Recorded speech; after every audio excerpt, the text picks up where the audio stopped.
Average Ontario Anglers podcast. And if I can find my words today, we're going to get started. We have, as usual, we have Jesse. And we also have another exciting guest, Brad Scott. We have with us, you might know him as the Cowboy Canadian Angler and our Canadian Cowboy Angler. What do you call yourself there, Brad? Yeah, we're Canadian Cowboy Outdoors. So we're doing it all outdoors with a cowboy hat on, I guess. It's a staple. Whenever I see it at the trade shows and whatnot, it's just look for the guy in the tall guy in the cowboy hat, and oh, I know where he is. Yeah, we got a brand going on here, so it's working. Now we have a really cool subject today. We're going to be talking about some pre-spawn bass, some early season bass, as we have available to us in Ontario. That's kind of more recent in years. But before we get into that main topic, as tradition states, Jesse has an interesting fishing fact, and we will be seeing if it is interesting today. All right, so this isn't fishing fact per se, but this is something that you may encounter while you are fishing and why it should be terrifying for you. So I'm sure most of us have seen one of these things. It's a beaver. Now, I thought we could do a little bit of an interesting fishing fact about a specific thing about a beaver, and that is their teeth, which is very interesting. Now, I know Brad works with a lot of animals when you're working at the zoo, so this stuff may not be super new to you, but all this stuff I had never heard of, so listen to this. This will be fun. This will be good. Yeah. So I'm sure most of us know that a beaver's teeth never stop growing over the course of their lifetime. Now, they can actually bite through, like we know, wood, but they have very, very strong, sharp teeth. Now, the reason why that their teeth is so strong is because of their special enamel on their teeth. Now, if you've ever seen a beaver, and oftentimes you'll look at their teeth, you'll be like, man, doesn't this thing brush its teeth? Why are its teeth orange? Man, he missed, brushing his teeth for a few weeks there. Looks like he's addicted to nicotine and some coffee. Yeah. Forgot to spit out. Now, do you have any ideas, Andrew, why their teeth may be kind of an orangish color? Give me your best guess. I would say it's some sort of mineral in the coating that just makes it stronger. Yeah, exactly. So other rodents have magnesium in their teeth enamel, but on the other hand, beavers actually have iron inside their teeth enamel. So that's why it actually gives their teeth a bit of orange coloring. Now, it causes orange coloring, but it makes their teeth stronger against mechanical stress and makes them more resistant to acid. Now, I don't know why they'd have to be resistant to acid, but hey, it sounds like a little bit of a cool superpower. Imagine if your teeth were literally coated in iron enamel and they were acid proof, you'd be pretty much unbeatable. Well, I think tree sap, it might be slightly acidic, so that might be why. Yeah.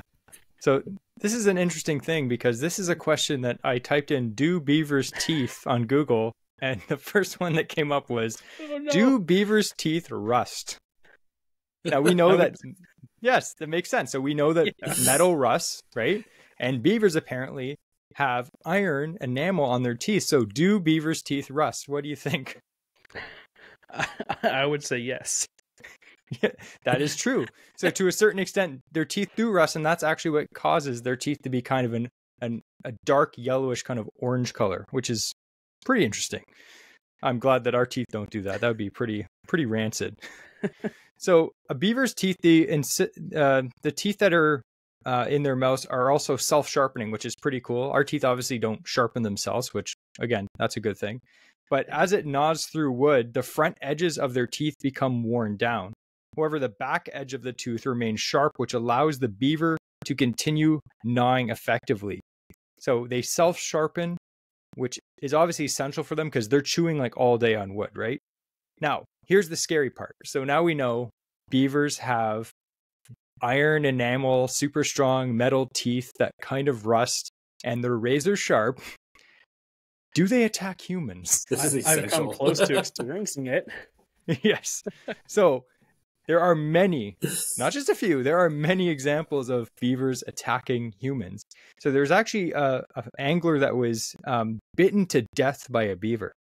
And what he was doing is he was fishing. He saw a beaver, and apparently he thought, wow, that's pretty cool. As most of the time when we see a beaver, what do? You take out your phone, you try to take a picture of it. Now, if you're someone like us that lives in the city, seeing a beaver might be pretty cool. If you live in the country, that may be just like seeing a squirrel for everyone else. But this guy was fishing, he saw a beaver, whipped out his camera or his phone, tried to take a picture of it. Apparently he didn't approach too stealthily, and the the beaver basically ran at him, bit him in the thigh, and severed his artery, and his friends couldn't stop the bleeding, and he actually, unfortunately, perished. Now, that's just one example. So I wasn't afraid of beavers before. I was like, oh, they're pretty cool, you know, they're chill. But apparently they're cold, bloodthirsty mammals. Hey, listen, No, I'm gonna help verify that. Because at the Toronto Zoo, imagine we have lions and tigers and we had beavers on exhibit. The beavers' locks on their exhibit were dangerous animal keys you needed to access their holding. So you needed the same experience and knowledge that you would take to work with lions and tigers to work with the beavers. That tells you something right there too, right? So that's like, you don't make many mistakes with either one of those. One mistake and you're a goner. Drop off some bark to the beavers and my big toe is gone.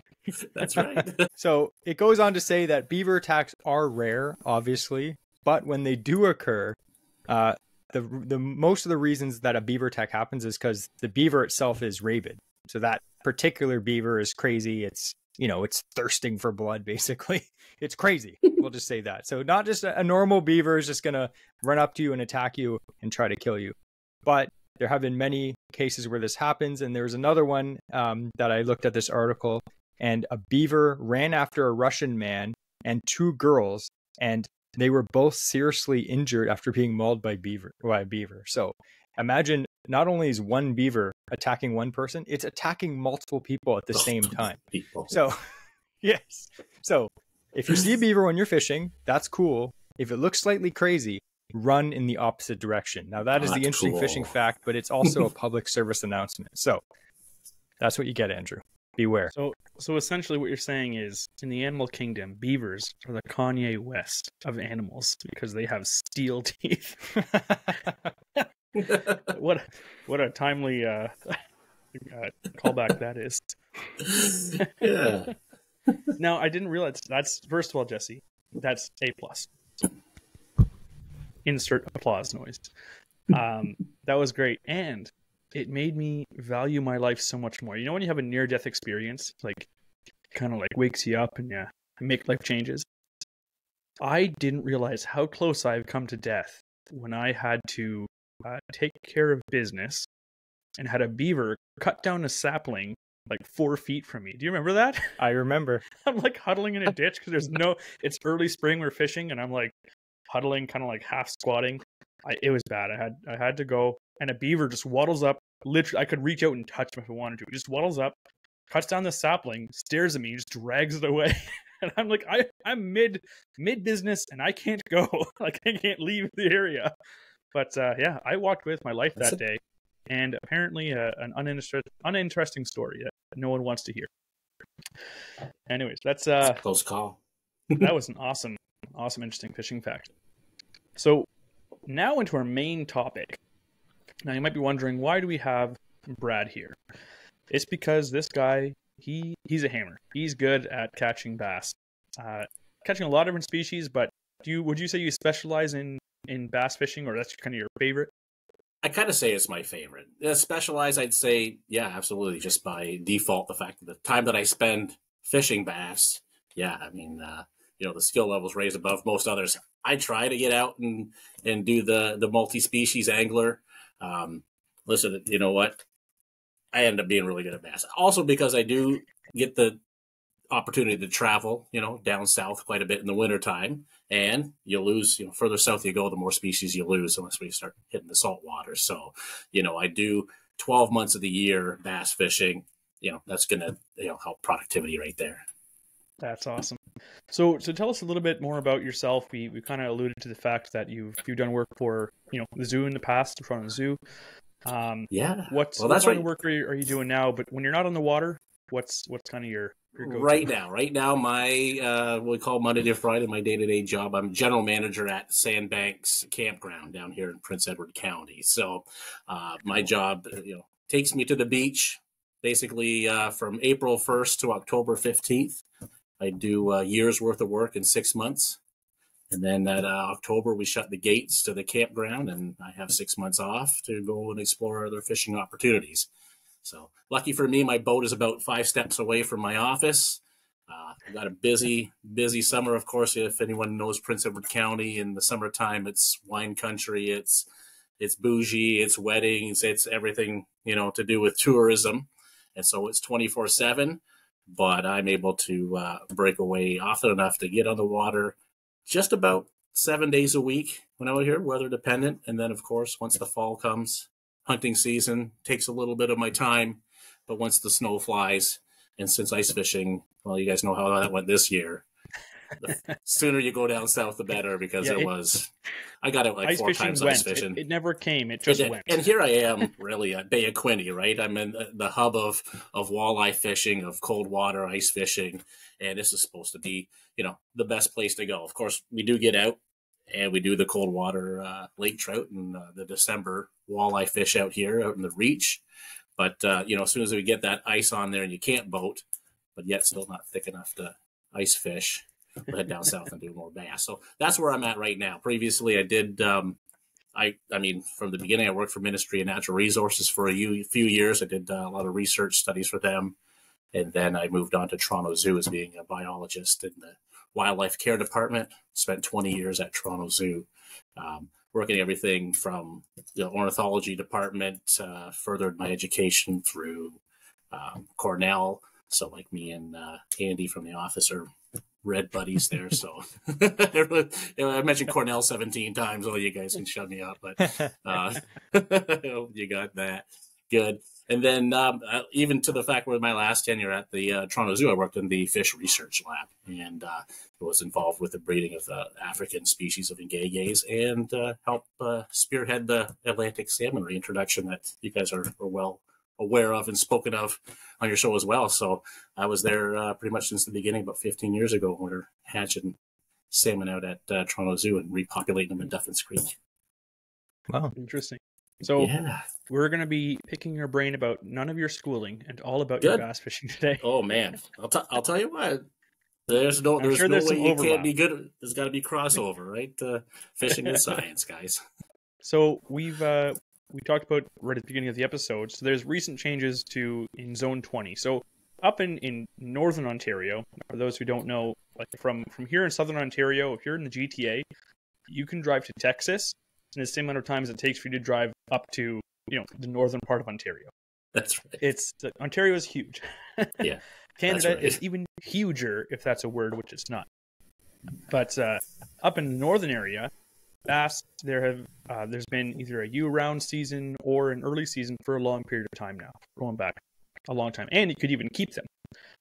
But in Zone 20, so down here in the GTA area, and just kind of around it, you have an early season for bass, which has come up due to a lot of the fact with some of the tournaments. They're fishing some pre-spawn bass tournaments, which is exciting stuff. First of all, what are your thoughts on having the pre-spawn fishing? Right now it is just catch and release, but what are your thoughts on having the pre-spawn season? Yeah, that's right. Being relatively new in Ontario, so 2021 was the first spring that Ontario introduced the what they call a early bass season opportunity, an early fishing opportunity, and so generically we just call it a pre-spawn period. I really think it's a great opportunity to go out and fish species of fish that we all know so well from July to September, and be able to fish them in a life cycle or space in their lives that's just unique and new to us. So for me, who gets to go down south and travel and fish a lot of pre-spawn, you see, Andrew mentioned that up north, they have open seasons for largemouth bass during the spawn season or pre-spawn. But down south, there's also no closed season for bass at all. So they're open year-round, where you can fish pre-spawn, spawn, and post-spawn. Having fished those opportunities, having that in Ontario is unique, and in a way that I believe, because down in south, your spawn can be spread out over 4 months.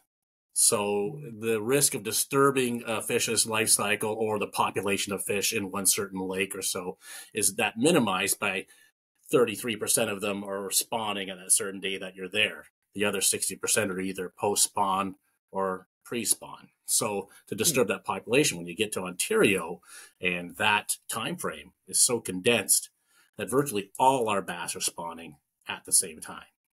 So in order to open up a spawning or a year-round bass season would be detrimental because you can go in and destroy population pretty quick when every bass is spawning, and we go and hit sight fish, some bedded bass. We can take them all off their beds in one day and ruin a lake. But having said that, they opened up in Zone 20. So Zone 20 is Lake Ontario virtually, plus it's kind of a corresponding bay. So it includes Bay of Quinte, Toronto Harbor, Hamilton Harbor, and into Niagara River, and up into the St. Lawrence, just about to Gananoque. So it's a very big lake to cover. So their estimates for the Zone 20 is the size of some states. Zone 20, yes, it's actually bigger than Massachusetts. So the theory is that there's such a big population that we can at least explore and enjoy a pre-spawn bass season without disturbing their spawning rituals or disturbing their spawning habitat. Close it, allow the fish to spawn, and reopen again. So it's exciting times, and I think it's a great opportunity there for Zone 20. Yeah, and I know that there are some rules that were put in place for fishing for these fish. So maybe explain to the listener, what are some of the rules about catching these bass during this time? Yeah, that's right. So, of course, when you're implementing a brand new season, something that the fishermen, myself, you guys, and guys growing up here haven't experienced, you got to kind of, you do have to regulate it. It's like, when they open up the first asphalt road with the cars, we got to put some speed limits on these things. Otherwise, people are just going to crash and burn. So we'll start them off slow, and then we'll move ahead forward as we learn, what works and doesn't work for our area, seeing it being new for our area. So one of the things that they do is catch and release only. So that is just strict catch, release. There is no conservation limit or a sportsman limit, right? So there's no limits at all for keeping these bass, largemouth or smallmouth. The second thing that they implemented, which was under discussion, and it was sort of under a trial basis, was this immediate release clause, right? So they have a no photo clause, is what we call a no photo clause, which means they have written in words, and it's all about wording, saying the fish must be released immediately after the catch without any pause taken to, or made to take pictures or photograph the fish. So the fish must be immediately released upon being. Having said that, with the advent of, sorry, yeah, go. Yeah, with the advent of, I think the wording is nothing can prolong the release. Exactly. You can't prolong the release. That's right, prolong the release. So having said that, I mean, with the advent of, the social media and everybody having cameras on their boats and things like that, with video and videography and drones, you can video your tape, or you can video your catch and video your release, and you can screenshot photos of you holding your bass and not having, either the MNR or corresponding conservation officers being able to differentiate a photograph of you with the fish or a screenshot, still shot from a video taken. This year, they're actually, over the wintertime, they've rewritten some new progressive rules. They're not implemented yet for this season, but they will be definitely talked about, voted on, and discussed throughout this year after the season goes, to add in a release as soon as possible clause after you take a picture, sort of thing. So it is being discussed whether it's a feasible aspect. My personal belief is that the disturbance has been made when you put the hook in their mouth, you drag them through the water, you lift them out of the water, you put them in a net. That's the disturbance. Holding them for 2 seconds for a picture is not where the damage is being done. So, you know what, if they allow the one, the other should. Of course, they, like I said, you want to start it off slow. You want to put in some, some guidelines and rules, just so that, we can learn as we go without having to draw back and put in new rules after we made the mistakes. So I like the way that they've thought about it. I think too, like taking photos of a fish, like right now, like I would have to agree with you. I don't see an issue with for an ethical side of taking a photo of a fish. Again, we have the laws in place, so don't take that time right now until those laws will change. But for me, let's say it's a season where you can keep a fish. If you're catching and you finally got like your personal best bass, and you put that on a stringer and you hang it off the back of the boat, you paddle back to your dock, and then you have it out of the water for 5 minutes, taking multiple photos of their family with this bass. Like, that's nice to have those memories. So then you go to release that thing, the chances of it surviving is next to none. Exactly. And that, even though, yes, you can physically keep the fish, it's in season, you could technically legally do that. That's not ethical, because you're going to be killing that fish for no purpose. So practicing good photo taking, we've talked about that before, like with Jesse and I in the podcast, of, plan in advance. Like, how do you want to hold a bass to catch a bass? How do you want to hold a muskie to catch a muskie? And we kind of have set poses, if it were, of how we're going to do it. So we can, take the fish out, take the photo. We take maybe 5 seconds of the fish, and then it's back in the net. Right. So again, that's exactly plays into the whole, it's better just to say, do not delay the release, than to say you can take a picture, because then you're interpreting how long can somebody keep that bass in their hand to take that picture. You're leaving it up to them. Some of the wording that they're going to try to implement is boat side. You hear that word used a couple of times. So they're going to try to, photographs must be boat side. Fish still must be released immediately or as soon as possible after a boat side photograph has been taken. Again, you're going to leave it up to people's discretion. But if it doesn't, if people can, remain on the ethical side, then it might be something that we can do. In the meantime, we have video. So there's that. Which is a double-edged sword, because it could also come back to haunt you if you actually don't. So. Yeah. Now, right now we have, right now this is going to be released. It'll be the season will pretty much be over when this gets released, won't it, Jesse? Nope. No? Oh, perfect. I'm a good producer. It'll actually be right before. Yep. Excellent. So if you're hearing this and you haven't either taken the opportunity or haven't had the time to get out for some pre-spawn bass, we're going to be talking about some of the tips.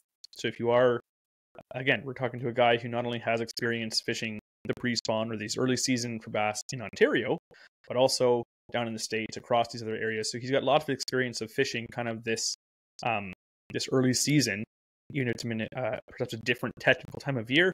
It's been the pre-spawn season for where he's been fishing. So when would you say is a good time to start targeting these fish? Like, what are you looking for either water temperature or even areas? What are you looking for to target these fish when it is kind of the pre-spawn? Right on. Good question. So we're going to start with, of course, in Ontario, we're going to deal with ice and ice conditions first, right? So at ice out is usually for us around April 1st. A lot of my research and memory just defaults to April 1st. So around April 1st, we have ice out, especially Lake Ontario area. Of course, northern regions they might even still have ice out in the middle of April into May. But having said that, just because the water's open doesn't mean the fish are biting. I've targeted bass ice fishing, intentionally saying I'm going to go out and I got some areas I want to actually, because the bass open season is open throughout the ice season as well. I've intentionally targeted bass ice fishing 2-3 fish day, is a really hot day. Anyone who's, subsequently caught a bass ice fishing, you've done it once in 10 years. They're sluggish, they're slow. You might as well watch paint dry. It's funner than bass fishing in the ice. Having said that, once the ice melts, we got open water. That first 2 weeks after open water is a turbulent time. It's very similar to the fall when you have that turnover period. As soon as the ice leaves, that ice cap on top of the water, everything underneath the ice is tranquil. It's all quiet. The water's not moving, unless there's some current or whatever. But otherwise, it's just peaceful down there. As soon as that ice comes off, it all breaks loose. Water turns over, right? The wind and the waves, the dead leaves and the sticks and the weeds all mix together. So there's about a 2-week period where, the lake can basically turn to mud. I usually leave that time alone as well. Again, you can go out there and catch a fish or two, but it's like 5 degrees out. You know what I mean? It's not the funnest time to go out. This is the time to change the oil on your boat and get your boat ready and everything else to charge your batteries. 2nd to 3rd week of April, that's when I'm really really putting that boat in the water. And I'll tell you what, having a thermometer and taking it to the lake every day for a couple days in a row and finding that time frame where we hit 50 degrees of a surface temperature. And that's going to be 50 degrees in the shallowest water you have. So it works great for all your bank anglers, shore anglers. That's where the bass are going to be. They're going to be accessible to everybody. So 2 weeks after ice out, we're going to look into about 50 degrees. As soon as it's 50 degrees, we're starting to cast a line. And that's going to be broken down. Now, basically, now we have 4 weeks left of fishing because the season will close May 10th. So we have about 4 weeks. A lot can happen in 4 weeks. You can have a cold front come through and an unseasonably cold spring, and 2 weeks of your season, you're fishing negative fish, right? Because they're still in cold water. Mm-hmm. So there's but the best news about it is, again, like we mentioned before, is that the bass are all spawning. So they're all going to be there. They're all spawning at the same time. So they're all going to be in the same place. Like down south, I could fish up a foot of water in lily pads.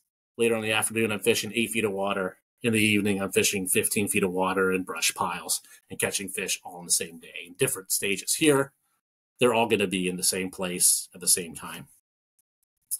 50-degree water to about 54-degree water, those fish will hold out deeper. They're not going to move shallower yet. There's no cover in the shallow yet. So my kind of biology thinking, the thought is they're not going to tolerate the colder water in shallow because they don't have the cover. But once it does warm up, that warm water is more attractive than being safe in cover. So we're 50 to 54 degrees. We like fishing something deeper into 5 to 7 feet of water. But since there's no weeds, we're looking for hard structure.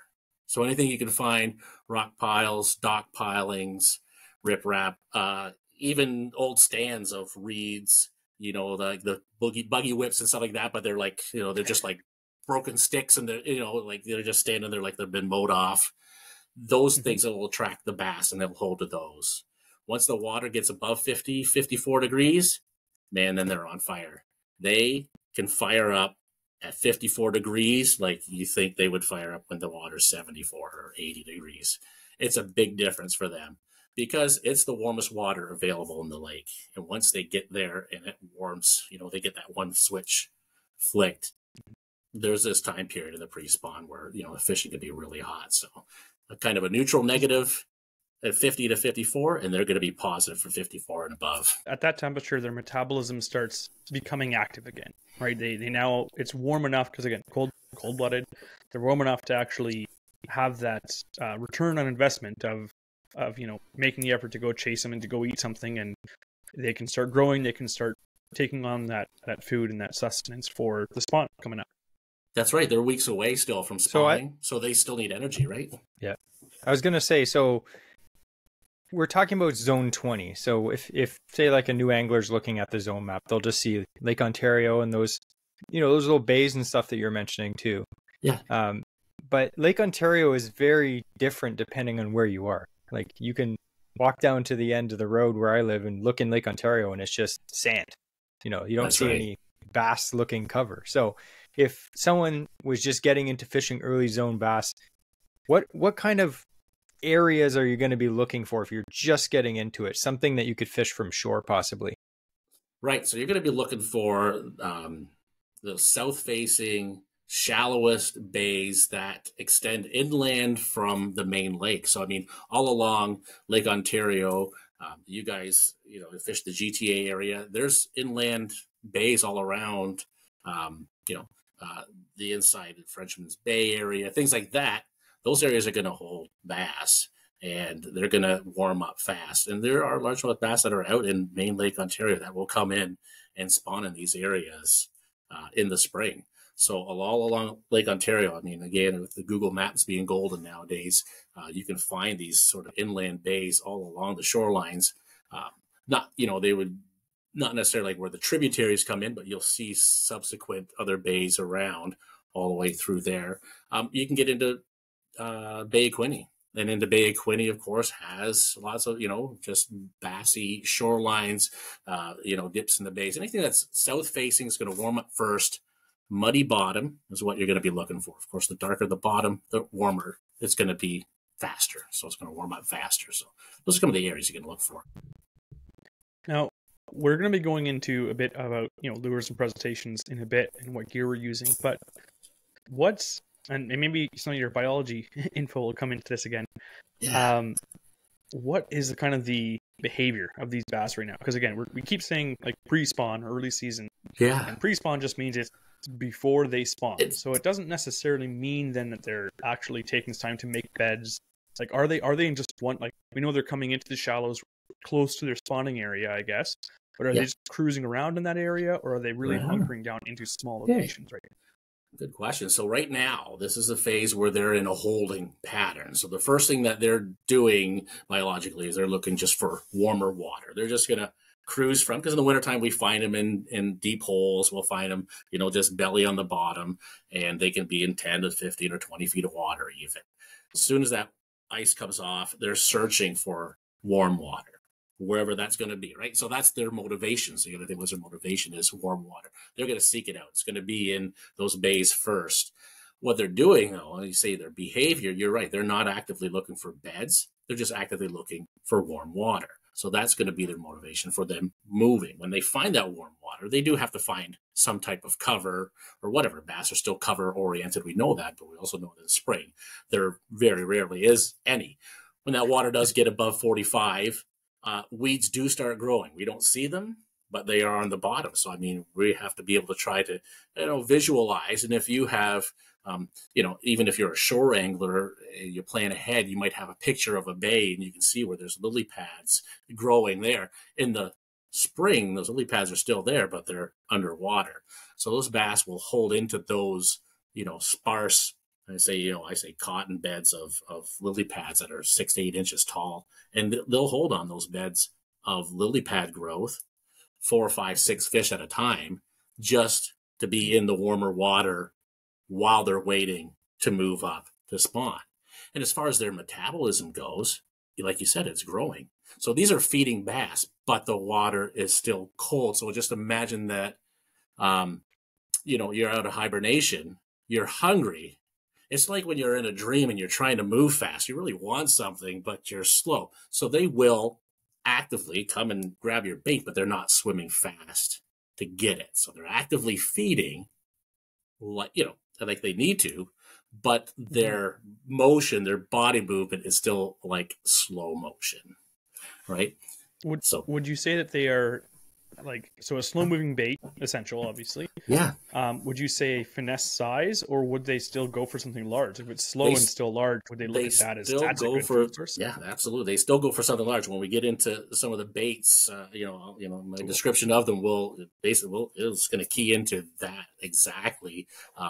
Maximum, to emphasis, to be able to focus on, they still want to feed, but you got to keep it slow for them in order for them to feed on it. I mean, they will bite it. You don't have to finesse them to get them to bite something, but you got to give them a chance to bite it, and don't move it away from them too fast, or they'll be just like, it's moving around. They can't get it.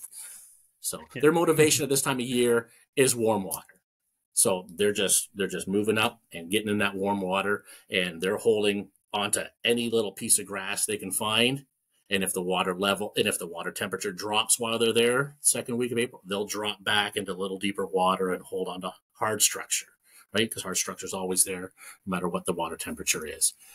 Then it warms up again, and they'll move into warm water. Once the moon cycle comes into play and the water temperature is ideal, then from there they break into the spawning mode. But we're just motivated by water temperature right now. Which thankfully, coincidentally, is also what triggers weed growth. So again, exactly. If you are fishing from shore, like I said, if you know there are going to be lily pads growing later, you might not see them now, but they could be there. Or if you have polarized glasses, you can see, and you might start to see some like hazy green on the bottom. And that is big help. Might be young weed growth, but that's a big indicator at that water temperature as well. It's getting good light for one, but also water temperature is also increasing, and that's why there is plant growth going on. So that's another good way to kind of zero in and locate where the bass are going to be. Exactly. It gives you a target to cast for too.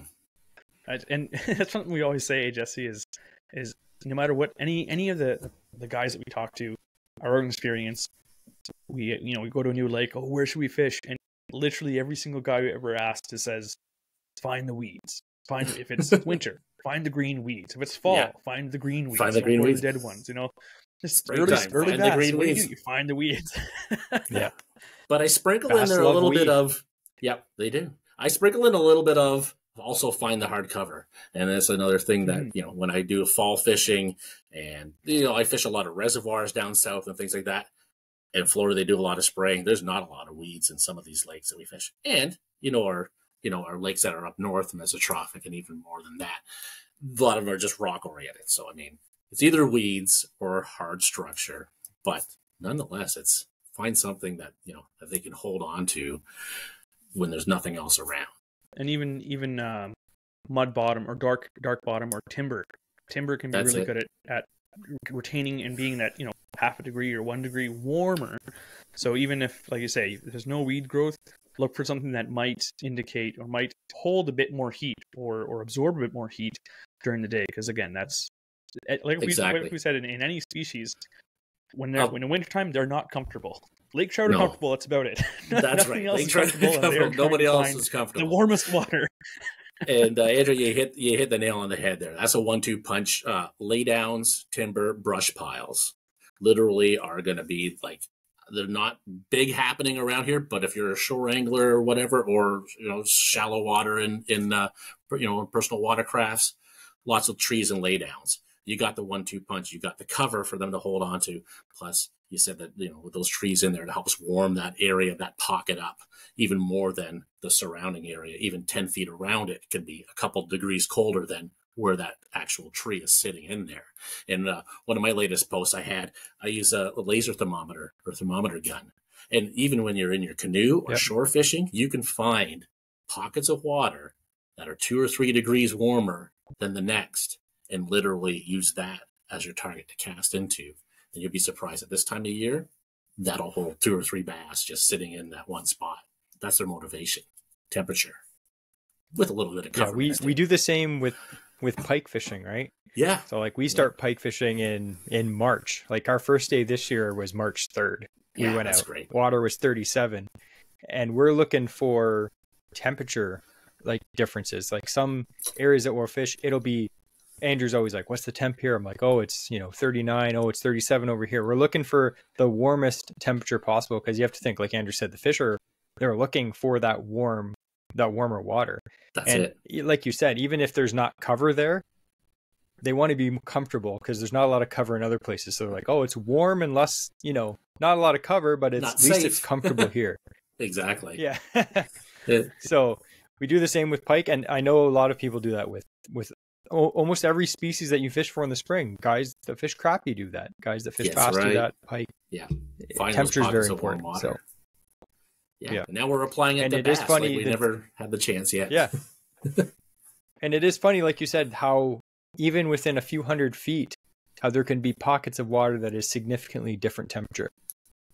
So that's it. Make sure you check. And like you said, a thermometer, like you said, one of those laser ones, that's a great tip, because that's something you could just throw in your tackle box and easily check the water temperature without having to dip a thermometer in the water like a fool. In your vest, or you don't have to paddle over to it if even if you have a fish finder that's got a temperature probe. I mean, that's the temperature right there at the bow of your boat, but it's not 10, 15 feet away. When you see that tree lay down, that's half a cast away, you can just point to it and go, oh yeah, that's got some extra temperature there. So the little trick I use, that's the temperature gun that we used to use to do water temperatures on the fish tanks at the zoo. So I'm going to take that one with me when I leave.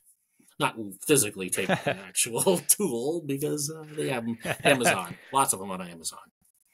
I was going to say, hopefully no one from the Toronto Zoo is listening to this. Just kidding. We were joking around with that with Jason Barnous.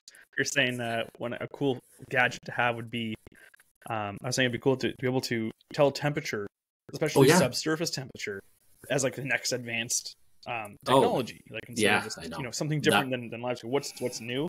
And then he was saying, why don't we just take one of those laser thermometers, strap it to the bottom of a drone, and you can fly over the bay. Literally like that, right? Yes, it's genius. I know infrared camera drones. So those, they exist. They're going to be implemented, I'm sure, soon enough in our boats if we let them. So getting into the next point, I thought we could get to the point that about bait or presentations, basically lures. So I know there's probably tons of baits you can use to catch bass this times of year, but if you had to pick a few of your favorites that are the most productive, what would be your first picks? Good. We're going to break it down into the two two categories. Okay, so we're going to break it down into the 50 degree to 54 degree bass that we're fishing. So if we come out there and the water's on the cooler side, and then we're going to turn it up, and once the bass get above 54 degrees, we can totally change our tactics and increase our catches, but have a lot more fun. So in the colder water we're fishing, I usually don't start till it's about 50 degrees. We're going to fish a lot slower. So I rigged up a couple and shaky head. So we like using, stick worms, but not like, we're not going to use the classic Senko in a wacky style. So always either Texas rig, it's one of my favorites, or on a shaky head. These bass that are sluggish, they're all going to eat stuff that's on or near the bottom. They're not going to chase stuff that's even falling. So having a normal wacky rig that falls down horizontally, they're going to wait till it hits the bottom anyways. Personally, I love shaky head. They get to the point, they get to the bottom. And once they're on the bottom, then you can drag them through the mud. You can stop them, leave them, let them sit for 5-10 seconds. The fish will grab it. If it gets near a fish, the fish will grab it. You don't have to finesse it to bite. You don't have to, shake or wait or anything else like that, anything fancy. Get it near them, give them a chance, and they're going to bite it, and they're going to grab that. Get it down to the bottom. We're only fishing 5 feet of water. So, there is no real water column we got to wait for it to get through. Get it down to them, get them on the bottom. The second one for that is like a belly-weighted swim bait, soft swim bait, Kitech like this with a belly weight.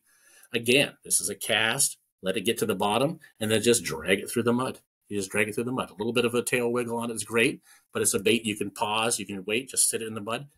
Especially when we're finding those, those hard bottom places, if there's rocks or other structures, you just get it on there and just let it sit. If you get it near them, they're gonna bite it. I'm gonna try a little bit different this year with the line through.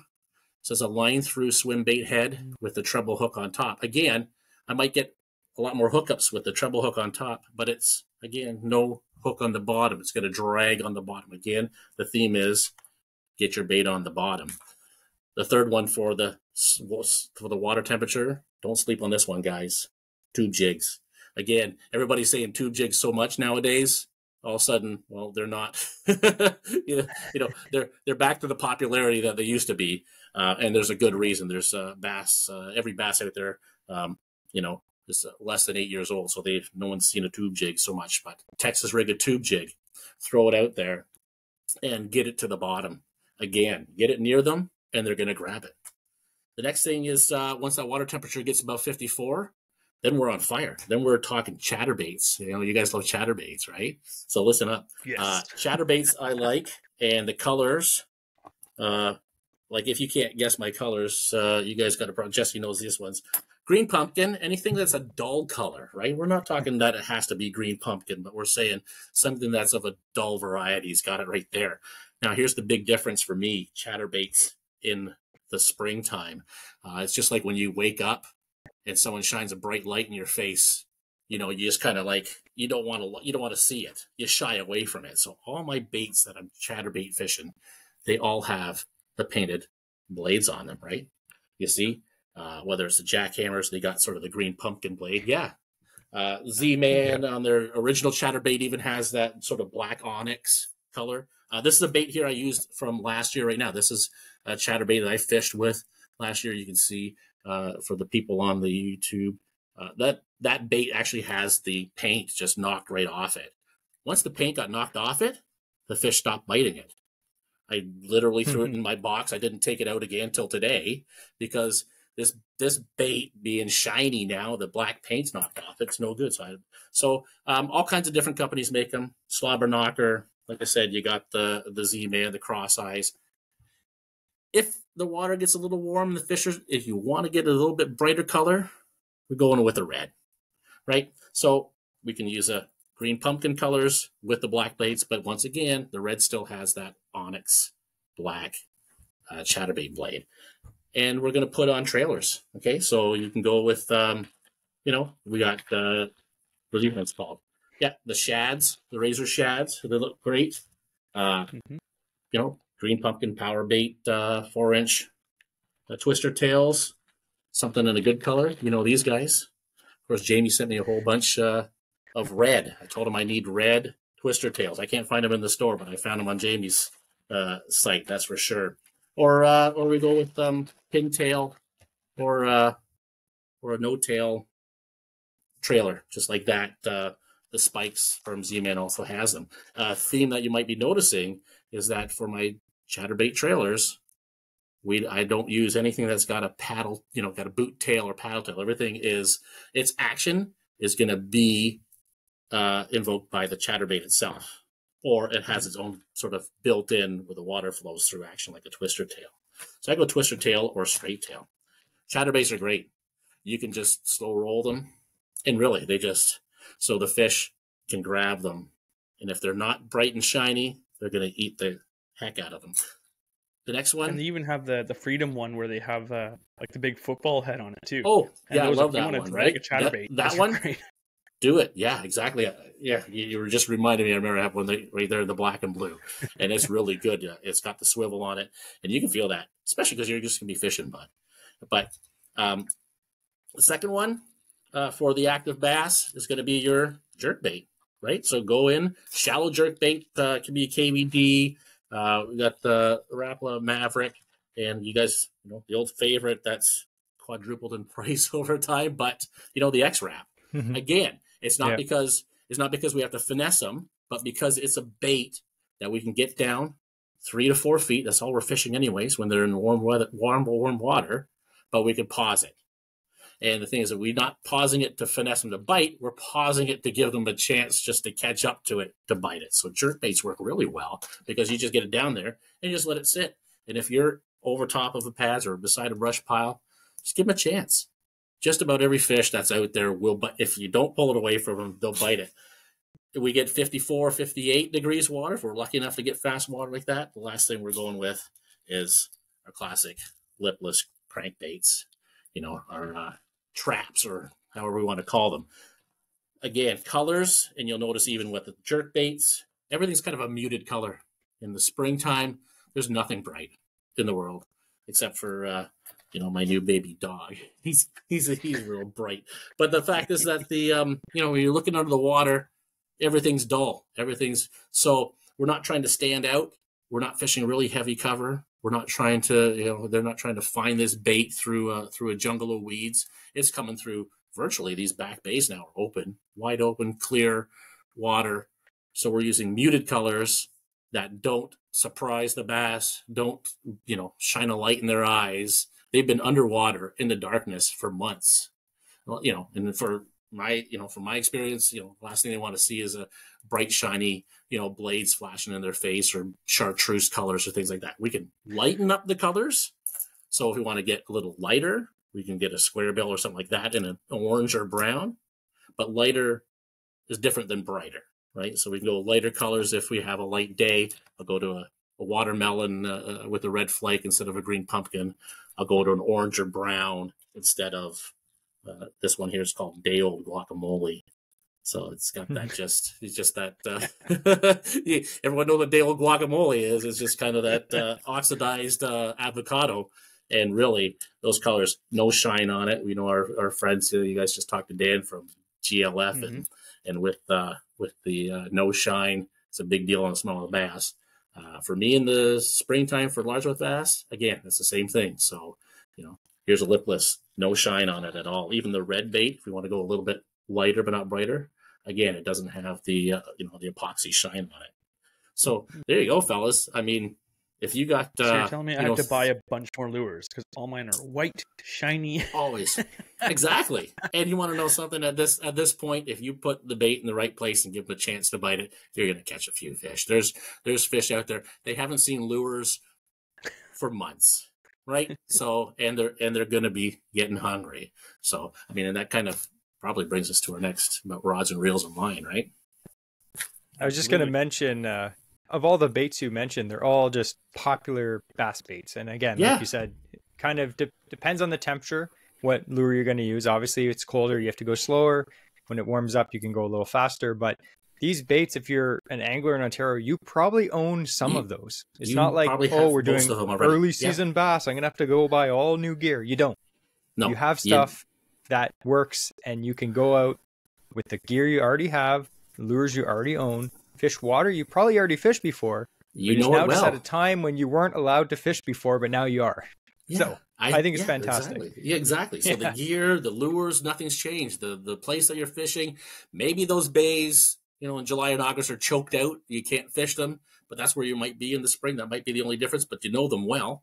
And I think the only thing that's different is that the mindset to you're not finesse. You don't have to finesse these fish to bite, but you just have to stop the bait so that give them a chance to bite, and they will. That kind of thing. So it's a different little practice, but with all the gear and equipment and lures you already have. And I'd make one more point. Like you said, you have to give the fish a chance to bite. And we talked about this at our early spring pike fishing episode a few weeks ago. Again, we're fishing in high 30s water. Like the water temps is ice cold. Yeesh. Same with these pike.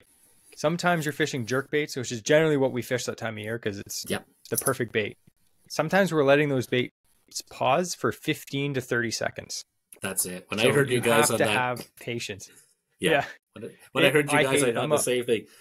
It's not, and because at that 34 degrees, again, it's the method for getting sluggish fish a chance. For bass, it's just a matter of the bass want it. They just can't move as fast as they want to get it, right? So it's that same method though. You just want to give them that shot. So if the water, if you're looking at the water temps is a little cooler, just have a little bit of patience, maybe slow down a little bit. I know for me, I'm a fast reeler. I just like chucking and winding fast. Yeah. But really try to be like, you know what, I'm not catching anything. Maybe I have to slow down a little bit. So try that out. Get it to the bottom too on the slow days. That's my what's been best for me, anyways. So when it comes to gear, now I'm a gear junkie, and me and Andrew have tons of combos. We know you don't need all this stuff. We just like it, but yeah. Brad's just showing off his 30,000 rods over there. But for the techniques of the lures that you're kind of describing, maybe tell us like 2 or 3 combos that would be ideal for fishing some of those different techniques. Extra heavy flipping stick, 8 foot with 400 size reel, right? Yeah, 100%. Exactly, right? So everybody all together now with me. 7-1 medium heavy bait casting rod, right? With a 6.5 to 1 gear ratio. And what else do you need? Listen, nothing fancy at all. We're fishing shallow water that's virtually open of any obstructions and any type of snags or crags. We don't have to worry about the lure getting to the bottom and having to use, even fluorocarbon if that's not your thing. Every one of my combos that I use in the spring, I use either mono or I use a copolymer because, again, I just like it slows it down. It slows the lure down, the line itself, because it's always a little bit thicker. These fish aren't line shy. We don't have to drop down to 6 or 8 pound test line for these bass. Again, remember, the mindset for us is that we're not finessing them. We're just slowing it down for them to get to it. So we can go ahead and put on 14 pound, copolymer line or even monofilament, and it works just fine. It works perfect. And you can just catch every bass that sees your lure and have no problem reeling it in. I like using spinning gear, again, on my stick baits and my shaky heads. I just find that with the free spool on a spinning rod or a spinning reel, it gives you, for me, a little more casting accuracy when we do want to pinpoint some of those, those grass piles or those weed pods that are just growing up. You can really just pinpoint and pop your shaky head right on top of that and just drag it through. But literally, guys, nothing fancy at all. Everything works well on a 7.1 medium heavy, and that's it.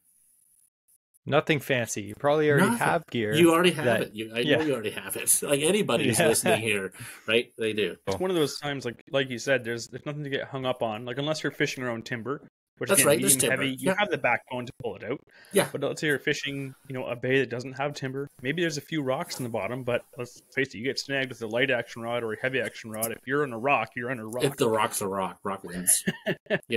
So- you're playing rock, rod, line. It's like rock, paper, scissors, like because it's just rock wins. But like this is one of those times where you could, like, let's say you want to go for big bass, but in the summer you can't, because let's say you have one combo, you've got a medium power spinning rod, and you can't fish the heavy cover and throw top fodder frogs or flip 1 ounce baits in. The preseason or the early season is awesome because, like I said, you're fishing the same areas for the same fish, but the weeds aren't there yet. I gotta tell you, So you're right on the it's money. amazing. This is going to be a spot where a lot of people are going to catch their personal best bass because these bass are feeding up. They're going to be starting to build eggs. They are going to be heavier. We all already know that. They're accessible. And again, like you say, they're accessible. They're accessible to the bank angler. They're accessible. There's my language. Accessible to small craft and accessible to the lures. I mean, like I said, you can just throw any lure with any rod you already have. You don't need drop shot, gear. You don't need heavy flipping gear. Everything on the extremes of light or heavy, just knock out. Just the 3 rods that are in the middle. That's all you're going to need for all these fish. And they're all there at the same time. And the big ones are there too. Especially the big ones. In a nutshell, what I'm getting from all this is an absolutely fantastic opportunity for Ontario anglers to catch awesome bass during the spring. My question to you, though, is, because you're a biologist, should all zones allow this, not just zone 20? Right. Hey, that's a good question. I'm going to say no. Just without years of research, and then, I changed my mind, but just based on, what I know already, that because Ontario in itself and in the northern latitudes, whether it's in Minnesota or northern Ontario, we do know that all our bass do spawn at the same time. Like I mentioned before, when we go down south to Florida, over the course of 4 months, all the bass spawn. Lake Ontario and its and its subsequent bays in Bay of Quinte, Hamilton Harbor, Toronto Harbor, all those things, has a vast population of bass. Right, it's got a large population of largemouth and smallmouth bass, which a pre-spawn season is just so minute. The possibility of disrupting any potential spawn. Considering they all do spawn at one time, it's a brick in the wall that if you take out the wrong brick, the whole thing can crash. It's a less likely to happen in a big water situation. This is why they started, in zone 20 to do this. But hard for me to believe it'd be sustainable in small waters. You get, small lakes in the Kawarthas, even smaller lakes in, mid in central Ontario and things like that, or eastern Ontario, that again, because the climate does change so much in our province, we know that, we can have a warm spring, we can have a cold spring, and there's only 2 moons in which these bass are going to spawn in, and one of them does land in this pre-spawn time. If we ended up with warm water, warm enough for those bass to turn on that full moon, we're catching spawning bass during this open season in lakes that don't have the population to withstand that pressure, right? Because they're all there at that one time. So keeping it to big water where there's big population of fish with a low chance of disrupting that's where they're going to start. So hard for me to see it happen in other parts of Ontario. Of course, northern Ontario, they don't revere their largemouth bass sort of as much as we do. They're not even, some places wouldn't even, sustain them as sport fish. They're coarse fish. And the guys up there even think the smallmouth bass are invasive, right? We know that. So they're like, yeah, open the season. We don't mind. If we disrupt them, that's great. Our lake trout and walleye will love them. I was going to say, that was kind of my next question is like, why is it opening year round? But yeah, that's exactly what I was kind of thinking in my head is, right. It's just not, they don't appreciate the bass because they want the walleye, they want the pike, they want the muskie, they want the Lakers. That's So right. that's what they're going to protect. The So lake, they don't care if the bass the numbers brook get hurt trout and the because they don't spike. care about bass. The motivation for the Ministry of Natural Resources, of course, is two-pronged, right? It's both the conservation of the indigenous species that we have. It's about protecting those species that live and thrive and survive here, but it's also protecting the sport as well, right? So they have to balance both between maintaining a sport that that people pay money to do, and that's why they choose what they're going to put their money into, stocking certain fish and not stocking certain fish, having some fish that open year round, which if it helps if it helps the other species, Mhm. they'll So choose to we do even it. see So that with pike too. So in the what zone is it where it's open year round? Zone 17, I think. 18, So whatever. Yeah, 17. like the Kawarthas kind of area. Yeah. 17, yeah. Where And pike because have. pike aren't native to that area, but they're That's migrating in, and so again, you can fish pike all year round. Doesn't matter if they're Yeah. spawning, So, whatnot. Doesn't matter because we're trying to protect the other species that are there. And I think even before one of the first interesting fishing facts was about smallmouth bass. Are they invasive? That's right. And I think they're saying every year, I think they're expanding. Was it like 4 kilometers further north every year, something like that? So they are moving further and further ahead, into our waters. So it makes sense that they weren't in that lake before. It wasn't intended for them to be there. So why not just have open season for them? That's exactly right. Yeah. And that's what they're doing with the pike now, open season year round. They just say, well, if it could put a dent in it or slow down the, either the crossbreeding or how pike can take over muskie. So that does prove that they do recognize that having open season during spawning can have a detrimental effect. Sometimes they want that in the sense. Yeah. So of course they're going to limit the largemouth bass in the southern Ontario to areas that maybe can sustain that pressure, like Lake Ontario in its bays and tributaries there. Well, I was going to say, go ahead, Jesse. I was just going to say, speaking back of Zone 20 bass fishing early season, maybe before we end the episode, if you could just give us a quick story of an example of an awesome day that you had out fishing. Awesome day that I had out fishing. Listen, if you want to have a day where you can have almost a triple digit day, 100 fish day, it's going to be in the pre-spawn. Like I say, it's a time of year where all the fish are doing the same thing. Once you get into July and August, right, of course, there's bass in the deep water, there's bass in 15 feet of the weed lines, there's bass under the lily pads. But in the month of April, going into May, everybody's in the same room. One of my best days a couple of years ago, just trying to find a pattern and things like that. I think my time frame, we get to the point where we're running a stopwatch, and in 90 minutes is 70 fish in 90 minutes. So a day like that needs no more explanation. So that's you can hardly hook, reel in, and release like that. Those moments give you time to pause and think, wow, you know what, if it went any further than this, maybe we could do damage to the population. But we're all within the guidelines of what the Ministry of Natural Resources allows. So we're going to and again, ethically, we're going to respect that and do our best. So again, my Ontario PB came just last two pre-spawns ago at 7 pounds 9 ounces. So wow, that's crazy.